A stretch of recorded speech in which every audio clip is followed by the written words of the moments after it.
Hello football fans, ইউরোর quarter final ম্যাচে আজ মুখোমুখি হতে চলেছে ইউরোপের দুই পরাশক্তি দল পর্তুগাল ও ফ্রান্স।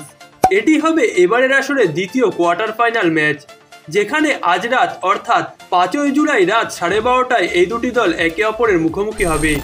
এবারের আসরের অন্যতম ফেভারিট দল হয়ে খেলতে আসলেও গ্রুপ পর্বে কিংবা রাউন্ড অফ 16-এর ম্যাচে পারফরমেন্সের দ্বারা সেই ছাপটা রাখতে পারেনি ফ্রান্স ও পর্তুগাল।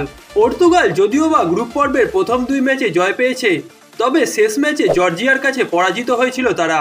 এমনকি রাউন্ড অফ 16-এ স্লোভেনিয়ার বিপক্ষে জয় পেতে কালঘাম বেরিয়ে গেছিল রোনাল্ডোর দলের।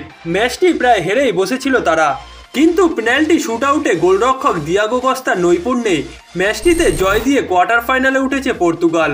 অন্যদিকে ফ্রান্স এবারের আসরে এখনো পর্যন্ত ওপেন গোল থেকে স্কোর করতে পারেনি। গ্রুপ পর্ব থেকে রাউন্ড অফ 16-এর মধ্যে মোট 3টি ওন গোল পেয়েছে তারা, এবং মাত্র একটি গোল কিলিয়ান এমবাপ্পে পেনাল্টি থেকে করেছেন। এমনকি রাউন্ড অফ 16-এর ম্যাচেও তারা ওন গোলের মাধ্যমে বেলজিয়ামকে হারিয়ে কোয়ার্টার ফাইনালে উঠেছে, যার কারণে দুটি দলই যে ধারাবাহিক পারফর্ম করতে পারছে না এটা স্পষ্ট বোঝা যাচ্ছে, যার ফলে সেমিফাইনালে যাওয়ার এই ম্যাচটিতে যে কোনো দলই জয় পেতে পারে। স্কোয়াডের দিক দিয়ে দেখতে গেলে ফ্রান্স ও পর্তুগাল দুটি দলের কাছেই খুবই শক্তিশালী একটি স্কোয়াড আছে, যাদের প্রতিটা ডিপার্টমেন্টে ওয়ার্ল্ড ক্লাস খেলোয়াড়রা আছেন।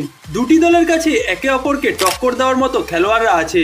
তবে ম্যাচটি মূলত হবে কিলিয়ান এমবাপ্পে ও তার আইডল ক্রিশ্চিয়ানো রোনাল্ডোর মধ্যে।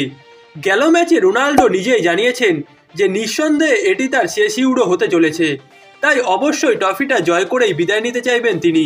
কিন্তু যদি এমবাপ্পের ফ্রান্স তাদেরকে হারিয়ে দেয়, তবে কোয়ার্টার ফাইনালে পর্তুগালের যাত্রাটা থেমে যাবে। এর আগে এই দুটি দলের মুখোমুখি লড়াইগুলি খুবই ক্লোজ কাউন্টার হয়েছে, যেখানে 1-0 গোলে কিংবা 1-1 গোলের রেজাল্টই বেশি এসছে। ইউরোপিয়ান কম্পিটিশনে এই দুটি দল এর আগে 4বার একে অপরের মুখোমুখি হয়েছে, যেখানে সর্বশেষ দুটি ম্যাচে অপরাজিত আছে পর্তুগাল। সর্বশেষ 2020 ইউরোর গ্রুপ পর্বে মুখোমুখি হয় এ দুটি দল, যে ম্যাচটি 2-2 গোলে ড্র হয়েছিল, এবং তার আগে 2016 ইউরোর ফাইনালে ফ্রান্সকে 1-0 গোলে হারিয়ে চ্যাম্পিয়ন হয়েছিল রোনাল্ডোর পর্তুগাল। তবে তার আগে দুটি দেখাতে পর্তুগালকে হারিয়েছে ফ্রান্স। এমনকি ফ্রান্স পর্তুগালের বিপক্ষে খেলা 14টি ম্যাচের মধ্যে মাত্র একবার পরাজিত হয়েছে, বাকি 11 ম্যাচে জিতেছে এবং দুটি ম্যাচ ড্র করেছে।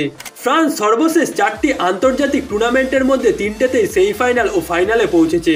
এছাড়া 1938 সাল থেকে এখনো পর্যন্ত আন্তর্জাতিক টুর্নামেন্টে ফ্রান্সকে যেই দলই কোয়ার্টার ফাইনালে পরাজিত করেছে তারা ফাইনাল পর্যন্ত গেছে এবং প্রত্যেকেই চ্যাম্পিয়ন হয়েছে।